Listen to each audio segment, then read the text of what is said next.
because I had such an amazing relationship with my dad, even though it was short-lived, he's still my greatest influence 20 years after his passing now. And there's so much I know that I can and will and want to bring in to my relationship with him, but I don't want it to be this standard, because my dad never had any standards for me other than just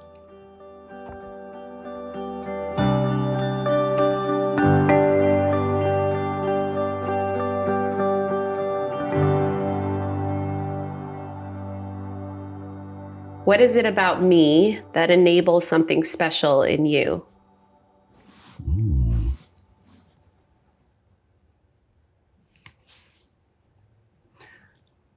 I'm struggling with special because I'm trying to think of like, how would I define myself as special? But I'm trying to take myself out of it and go, if someone were to go like, what makes Chase special? I feel like we've even gotten this, and I, especially over the years, have gotten much more accepting of a lot of different people. And I've, I think people feel I'm special because I'm a safe place for them. And I'm very open-armed and non-judgmental. Yeah. And just a place to go, even if you're looking for an answer, or just a place to sit with a question, or a place to sit with uncertainty, like that's okay. And I attribute 99% of that to you.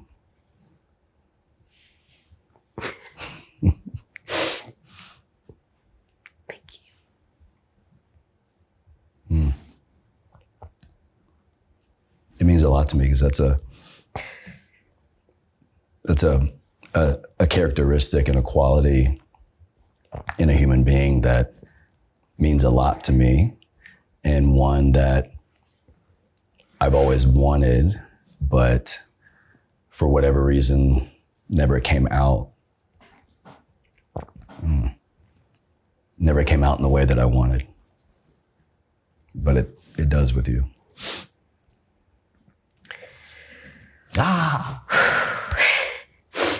Yeah.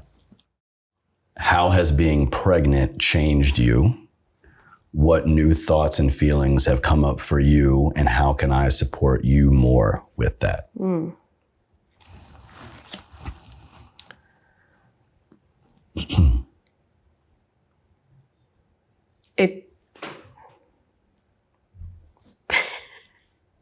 I can't get one word out without starting.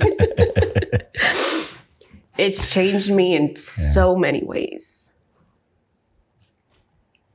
I think I'm still figuring out. And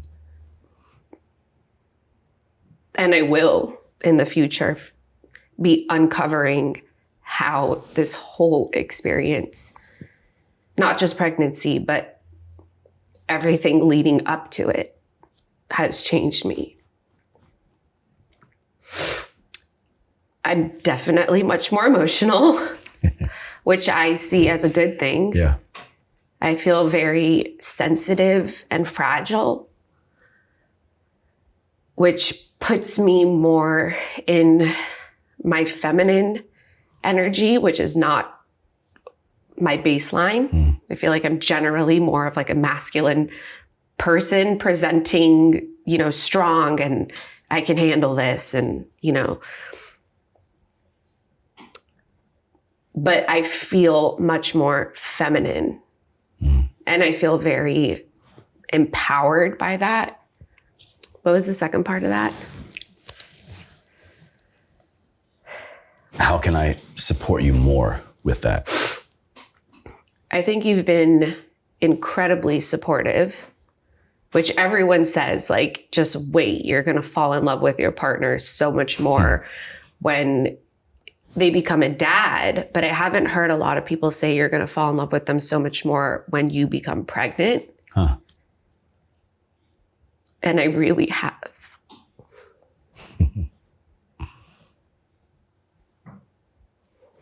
I love watching him become a mommy.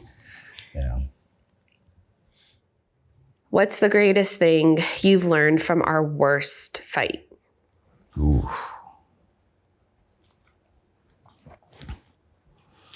Honestly, it's pretty clear that it doesn't matter the size or intensity of the fight, or honestly, even the subject matter.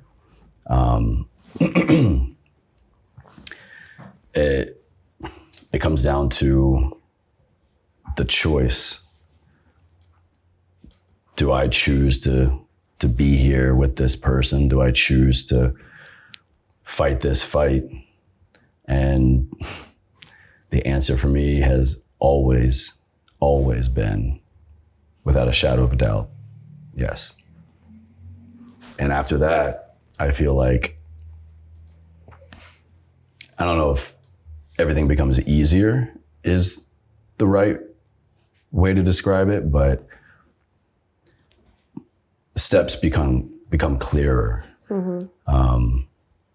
If I choose to fight with you and fight for you and fight for us, then that is a very clear process in my mind.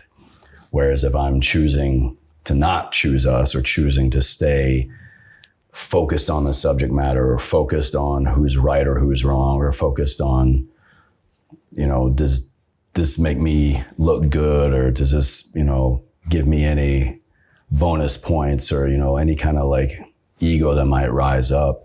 I feel like that provides another process. And no matter what, it's always been, absolutely, I'm here. I'm not going anywhere. This might be really difficult, but my choice is very clear. Mm-hmm.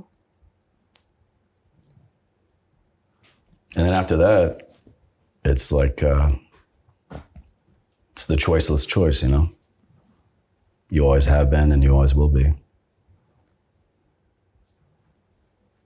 What do you sense I am most concerned about when it comes to becoming a father?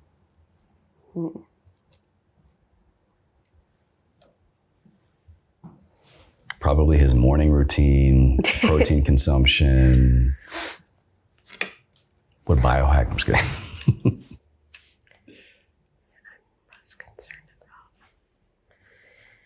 He's kicking. Yeah? So he has something to say? I think maybe, I don't know that you're worried about this, but I think you really want to, that's a big one. Hey, buddy. You really want to live up to your fathers.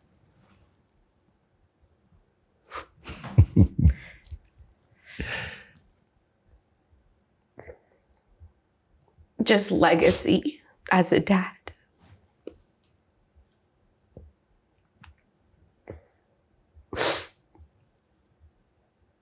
And I know that you will. I'm the most excited to see that because I never got to meet him or see your interaction with him. So I'm really excited to see how you interact with our son, because I know that, or I think that you're going to want to mimic that because you had such a great relationship with your dad. But that's a lot to live up to.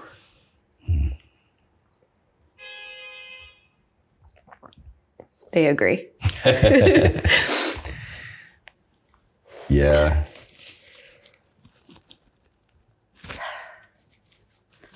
It's an interesting place to be in as we get ready for him to come into the world.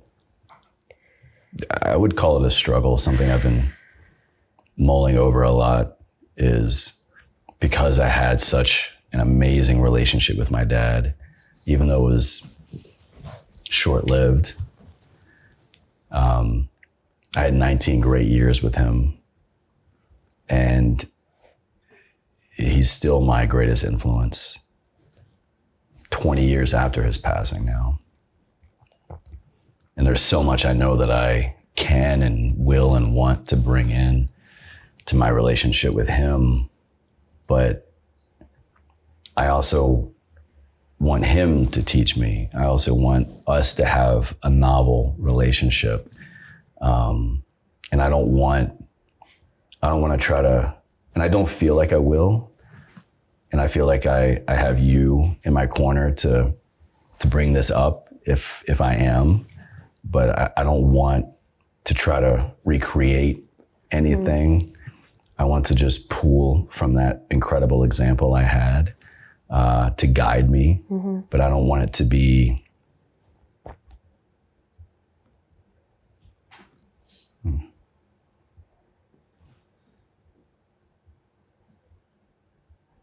I'm just like having this epiphany as I'm talking. I don't want it to be this standard, because my dad never had any standards for me other than just honestly living my life and doing everything to the best of my ability.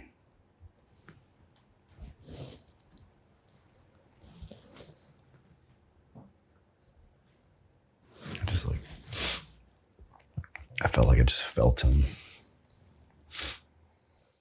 What is your greatest hope for us?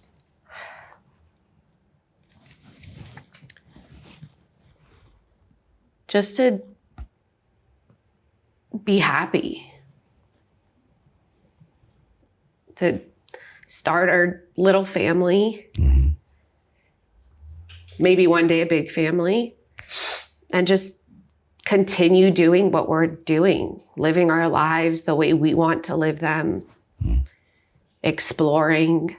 Getting comfortable with the uncomfortable. But doing it with our little clan. Yeah. Yeah, I really wouldn't change anything. I would just want to do it with a family and raise children and humans who also believe in that kind of lifestyle and perspective, that like happiness is the only success. Yeah. I hope that we can pass on and model the greatest versions of ourselves and the greatest lessons that we have learned, and to our new family, and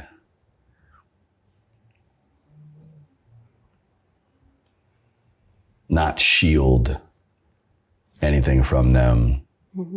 Maybe tailor, maybe reword, repackage, but not shield them from anything that has been a difficulty, because we're here because of it. Yeah.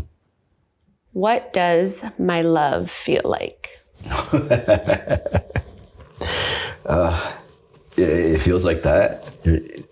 Your love feels like a warm, deep belly laugh. It feels like everything's right. It feels like nothing is forced. And I've told you this, one of the many things I love about you, but what I love most to see is you just in your element, and you have this radiance to you when you're in a place that you love with people that you love, and it fills me up and everybody else around you. It feels like everything's right.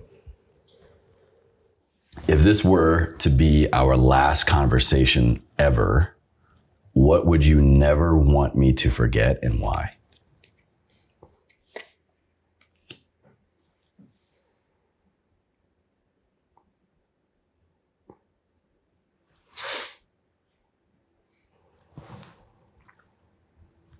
First of all, I hate that thought. I'm just... Yeah.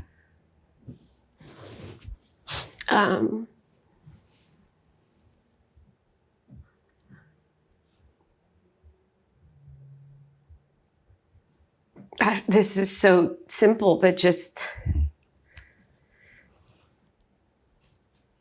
how much I love you.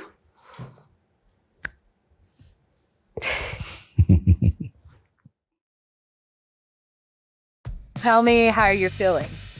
I'm feeling really good. I'm feeling very connected, which is really important right now, I think, especially. So yeah, just feeling really connected, really whole. And very grateful that, be able to sit down with my partner and to go through very easy, lighthearted questions and to not feel afraid, to not feel judged, but also to be reminded that there is a level of curiosity that still exists in both of us and that we're allowed to explore. Yeah, really grateful for you, really grateful for the space, for you guys for making us feel safe and have the opportunities to have meaningful conversations like this. So yeah, grateful. Yeah, absolutely. If you love the And Conversations or the And products, visit theskindeep.com/shop so you can purchase our products and experiences. Subscribe to any of our social media channels, and we really want to stay in touch and connect, improving the world one conversation at a time.